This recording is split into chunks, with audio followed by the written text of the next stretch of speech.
The rifles clicked into position. Ready. The commander's voice cut through the cold air like a blade.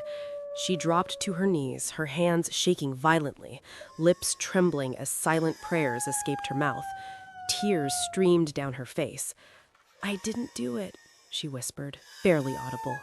The soldiers raised their guns. "Aim." Her eyes slowly closed. A single tear rolled down her cheek. Then, "Don't shoot my mom!" A small voice tore through the silence. Everyone froze. A little girl, no older than 6, ran wildly toward the execution ground, her hair scattered, her face soaked in tears. "Please, please don't shoot her. My mom didn't do it." Guards rushed forward, trying to stop her, but she fought them with everything she had. "She's innocent. I saw it. Don't kill my mom." The commander frowned. "What is this? Remove that child." "No!" she screamed, falling to the ground. "Please, listen to me."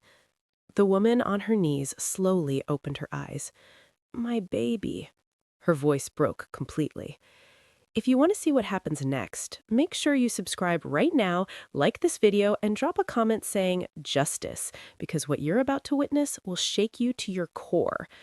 Everything didn't start like this.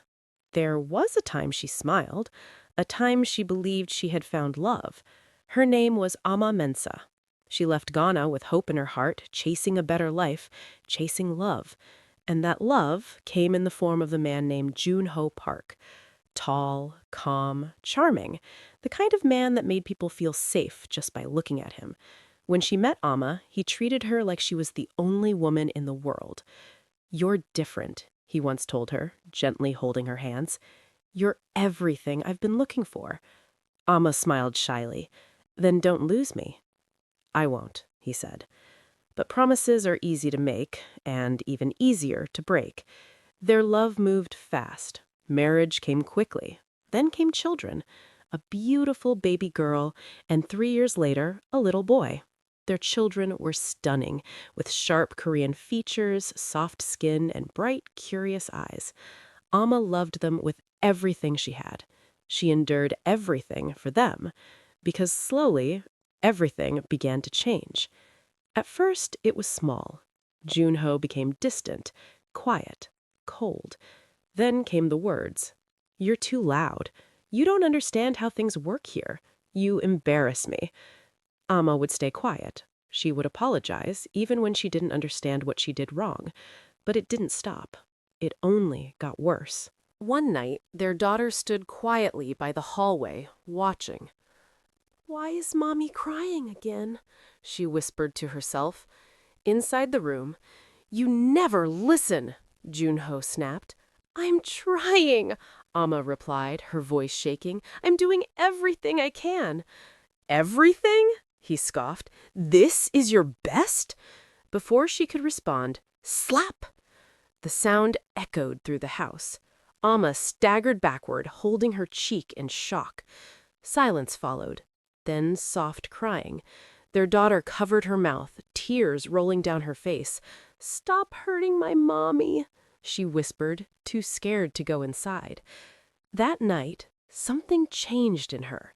Fear turned into silent awareness, and she began to watch everything. The abuse didn't happen every day. That made it worse, because sometimes Junho would become the man she first fell in love with again, smiling, caring, apologizing. "I'm sorry," he would say, holding her close. "I didn't mean it." Ama would nod. "I know." But deep down, she didn't, and neither did their daughter. Even the boy, only 3 years old, began to sense something was wrong. He would cry whenever his father raised his voice. Days turned into weeks, weeks into months, and still Ama stayed. Not because she was weak, but because she was holding on to hope. Hope that things would change. Hope that her children would grow up in a complete home. Hope that one day the man she loved would return. But hope doesn't stop reality, and reality came knocking the day Junho's older brother came to visit.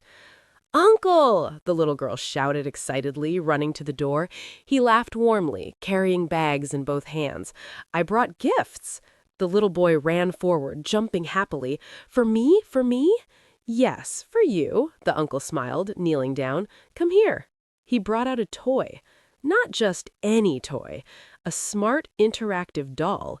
It had bright eyes, smooth plastic skin, and tiny blinking lights. "This one is special," the uncle said. "It can record videos, play them back. It even talks." The boy's eyes widened. "Really?" "Yes," he chuckled. "It remembers everything you do." Amma smiled politely. "Thank you. You didn't have to." "It's nothing," he replied, but his eyes briefly shifted, observing the tension in the house. Junho walked in. "You're here?" His tone was neutral. "Yeah, just visiting." There was an awkward pause, then forced smiles. Dinner that night was quiet, too quiet, but the children were happy, and for a moment it felt normal again. That night, the boy slept with the toy beside him, holding it tightly, unaware that this small gift would soon become the difference between life and death, because the next day, everything would fall apart. The next morning started like any other, too normal, too quiet. Amma woke early, moving softly through the kitchen, preparing breakfast before anyone else got up. It was routine now. Keep things calm, avoid anything that could trigger him. The children were still asleep. Junho walked in minutes later, his expression already tight. "Why is this not ready yet?" he asked, glancing at the table.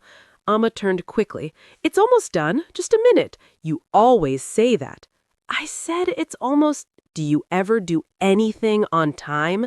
Her hands trembled slightly as she placed the food down. "Please, not this morning," he scoffed. "Not this morning? When then? You think I enjoy coming home to this every day?" Amma lowered her gaze. "I'm trying." "Trying?" His voice rose. "You call this trying?" From the hallway, their daughter stood still, watching again. The boy sat on the floor, playing quietly with his toy, pressing its buttons, unaware of the tension building in the room. "Junho, please," Amma said softly. "The kids—" "Don't use them as an excuse." His voice exploded. The boy flinched. The daughter clenched her fists. Amma took a step back. "I'm not—" "You never listen," he shouted, moving closer. "You think because I married you, you can do whatever you want? That's not true." "Then what is true?" His hand lifted. Amma froze. The daughter's heart pounded. "Stop," she whispered under her breath. Junho stepped forward aggressively. Amma instinctively stepped back. "Don't touch me," she said, her voice breaking. That only made him angrier. "You dare raise your voice at me?" He lunged forward. And in that split second, everything changed. His foot caught the edge of the rug. His body lost balance. His eyes widened. Amma gasped, "No!" He slipped. Hard. His head slammed violently against the sharp edge of the table. A sickening sound echoed. Then, silence. Complete silence. Amma stood frozen. Her breath stopped. "Junho?" No response. Blood slowly began to spread across the floor. The daughter screamed, "Daddy!" The boy dropped his toy and started crying loudly. Amma rushed forward, her hand shaking uncontrollably. "Junho! Junho, wake up, please!" She tried to lift his head. "Please, I didn't. Her voice broke completely. "Help! Somebody help!" Neighbors rushed in. Voices filled the house. "What happened?" "He fell! Call an ambulance!" The sirens came quickly. Paramedics carried him out. Amma followed, trembling, her clothes stained with blood. At the hospital, everything blurred. Doctors rushed him inside. Amma sat outside, shaking, whispering to herself. It was an accident. It was an accident. Minutes felt like hours. Then, the doctor walked out. His face said everything. "I'm sorry." Amma's world shattered. No, that's not possible. He had severe head trauma. We did everything we could. She collapsed. Tears poured endlessly. "I didn't kill him," she whispered. "I didn't." But not everyone believed her. Junho's parents arrived. The moment they saw her, the mother's face twisted in rage. "You!" Amma looked up, her eyes swollen. "Please, it was an accident." "Liar," the woman screamed. "You killed my son." "I didn't. He slipped." "Enough," the father snapped. "We warned him about you." Amma shook her head desperately. "Please, listen to me." But they weren't listening. They were already judging, already condemning. Police officers approached. "Ma'am, we need you to come with us." Amma blinked in confusion. "What? Why?" "We have reasons to believe you're responsible for your husband's death." Her heart dropped. No, that's not possible." "You can explain at the station." They held her arms. The daughter screamed, "Leave my mommy alone!" The boy cried uncontrollably. Amma struggled. "Please, I didn't do anything." But it didn't matter. As she was dragged away, she locked eyes with her daughter. "Take care of your brother," she whispered. "Mommy!" the girl cried, running after her. "I didn't do it!" Amma shouted. "I swear I didn't do it!" But her voice faded as the car door slammed shut. Inside the house, something was still recording. The small toy lay on the floor. Its tiny light blinked softly. Unnoticed, unheard, watching. The funeral came days later. Amma wasn't there. She sat alone in a cold cell, replaying the moment over and over in her head. If only I'd moved faster. If only I'd stopped him. If only. Tears rolled endlessly. At the funeral, Junho's mother stood before the crowd. "That woman," she said bitterly, "took my son away from me." Murmurs spread. "She killed him. She was always trouble. And she's not even from here." The narrative was already set. Back at the police station, Amma faced interrogation. "Tell us what happened." "I already said it slipped." "You expect us to believe that?" "It's the truth." "Witnesses say there were constant fights." Amma hesitated. "Yes, but that doesn't mean I killed him." The officer leaned forward. "You had motive." "No." "You had opportunity." "No." "And now, he's dead." Amma broke down. "I didn't kill my husband." But every word she said seemed to make her look guiltier. Days passed, then weeks, and slowly, the case began to build against her. A case she didn't even understand. A case that was slowly taking her to a place she never imagined. Death. And far away from her, her children were left behind, confused, broken, and still holding on to the one thing everyone else had already let go of: the truth. Days turned into weeks, and weeks turned into something far heavier than time. It became pressure. Amma sat behind the glass divider, her hands pressed against it as she watched her children on the other side. "Mommy," her daughter whispered, placing her tiny palm against the glass. Amma forced a smile, even as her eyes were swollen from crying. "My baby, are you taking care of your brother?" The little girl nodded quickly, trying to be strong. "Yes, Mommy, I am." The boy sat beside her, clutching the toy tightly, his small fingers wrapped around it like it was the only thing keeping him calm. "Mommy, come home," he said softly. Amma's lips trembled. "I will, very soon." But even as she said it, her voice carried doubt. A guard tapped the glass. "Time's up."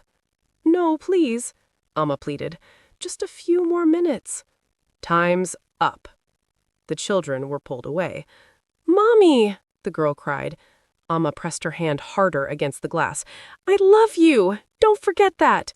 "I love you too!" the girl shouted back, tears falling uncontrollably. The line went dead. Amma slowly lowered her hand, and for the first time, she felt something dangerous. Hopelessness. The courtroom was packed on the first day of the trial. Whispers filled the air as Amma was brought in, handcuffed, her head lowered. That's her. She doesn't even look sorry. She killed her husband. Amma heard every word, each one like a knife. Her lawyer leaned toward her. "Stay calm, we're going to fight this." Amma nodded weakly. "I'm innocent." "I know, but we need to prove it." And that was the problem. They had nothing. The judge entered. Everyone stood. The trial began. The prosecutor walked forward confidently.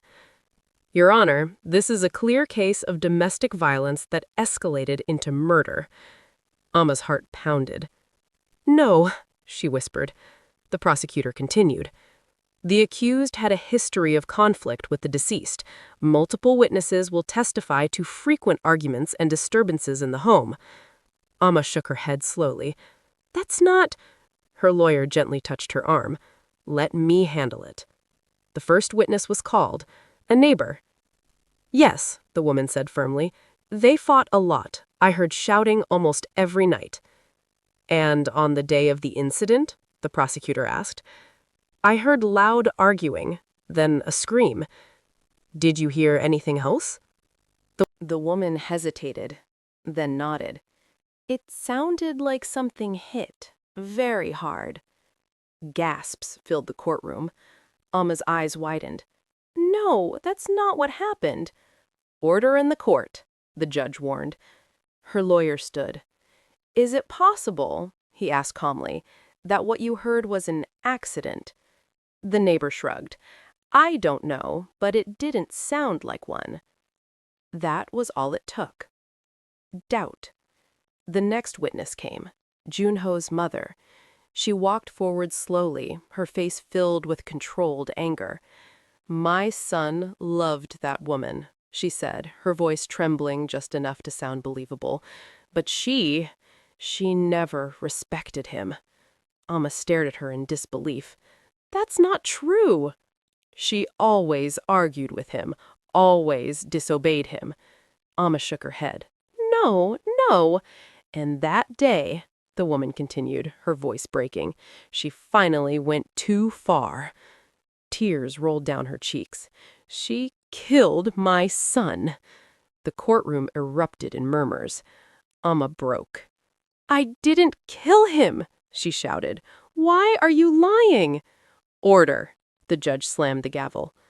Amma's breathing became uneven. Her lawyer quickly stood.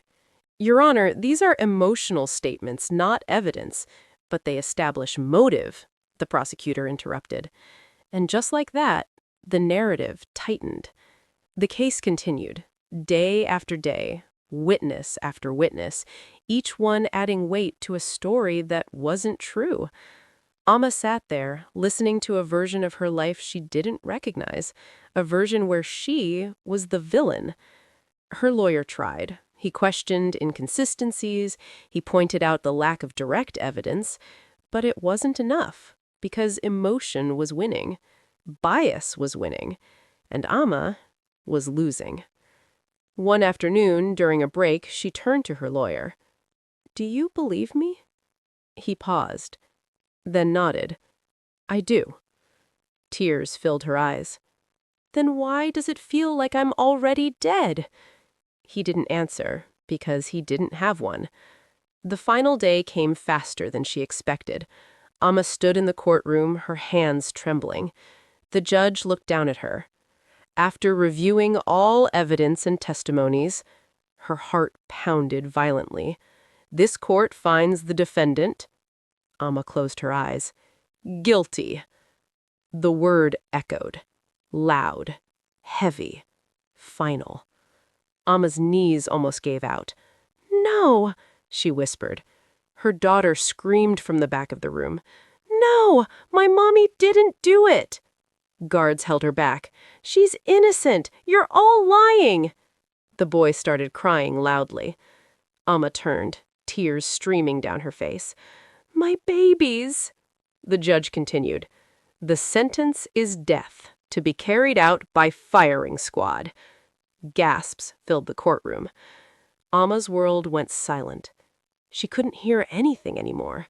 Not the crying, not the whispers, not even her own heartbeat. Just one thought. This can't be real. As she was dragged away, she looked at her children one last time. "Be strong," she mouthed.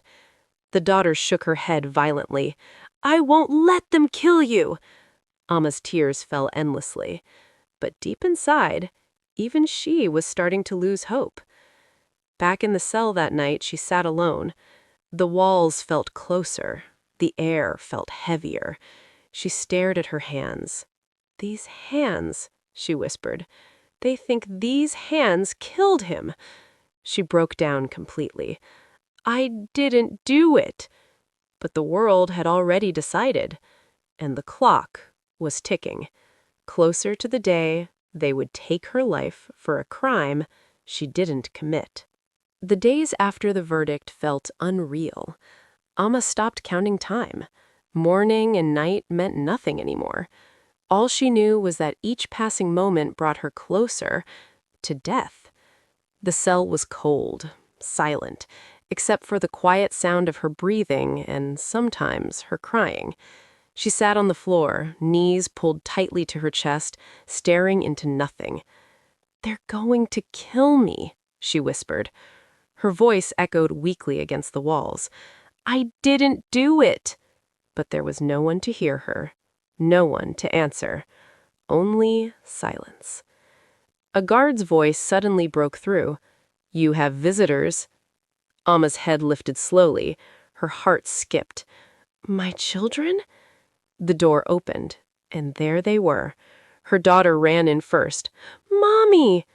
Amma rushed forward, dropping to her knees and pulling her into a tight embrace. "My baby! My baby!" They held each other like they would never let go. The boy walked slowly behind, still holding the toy in his hand. "Mommy," Amma reached out and pulled him close, too. Tears streamed down her face as she held both of them. I missed you so much." The daughter pulled back slightly, her small hands holding her mother's face. "Mommy, they said they're going to hurt you." Amma forced a smile. No, they won't." "But they said—" "Listen to me," Amma said gently, her voice shaking. "No matter what, you have to be strong for your brother." The girl's eyes filled with tears. "I don't want to be strong. I want you." Amma's heart shattered. The boy tugged at her sleeve. "Mommy, come home with us." Amma closed her eyes briefly, trying to hold herself together. "I will, soon." But this time, even she didn't believe it. The guard stepped forward. "Time's up." "No," the daughter cried. "Please, just a little longer." "Time's up." Amma held them tighter. "I love you both so much." "We love you, too," they cried together. As they were pulled away, the daughter screamed, "I won't let them kill you, Mommy, I promise." Amma watched them disappear, and something inside her broke completely. That night, she didn't cry. She just sat there, empty. The next morning, the announcement came. The execution date had been set. 2 days. Amma stared at the wall. 2 days. Her lips trembled. "I'm going to die in 2 days." Her breathing became uneven. She pressed her hands against her head. No, this can't be happening." For a moment, a dark thought crossed her mind. Maybe it would be easier to just accept it. Maybe it was better her children believed she was guilty. At least they wouldn't spend their lives questioning everything.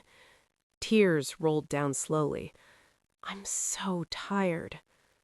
Far away from that cell, life continued, but not for her children. The house felt empty, too quiet. The daughter sat on the floor, staring blankly. The boy played absent-mindedly with his toy, pressing buttons, listening to random sounds. Then suddenly, a voice came from the toy. "Don't touch me." The girl froze. That was her mother's voice. She turned slowly. "Play that again," she said. The boy pressed the button again. "Don't touch me." Her heart started racing. "Wait, what is that?" The boy tilted his head. "It records." The girl grabbed the toy quickly. "Give it to me." She pressed through the recordings. Random clips, laughter, footsteps, voices. Then, a loud argument. Her eyes widened. That day! She held her breath. The recording continued. Junho's voice shouting, Amma pleading, "Please don't do this." Then, a sudden movement, a loud slip, a crash. Silence. The girl covered her mouth. "Oh my God!" She rewound it, played it again, and again. Her hands started shaking. He fell. Tears filled her eyes. He slipped. She jumped to her feet. "We have to show this to someone." She grabbed her brother's hand. "Come on." "Where are we going?" he asked. "To save Mommy." They ran out of the house, desperate, breathless, hope burning inside them. They found the lawyer's office. The girl burst in. "Please, you have to help us." The lawyer looked up confused. "What happened?" This has everything." She handed him the toys, struggling to breathe. He frowned slightly. "What is this?" "Just play it." He pressed the button, listened. His expression changed.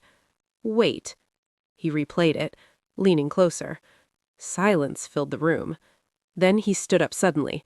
"This changes everything." The girl grabbed his sleeve. "Can we save my mommy?"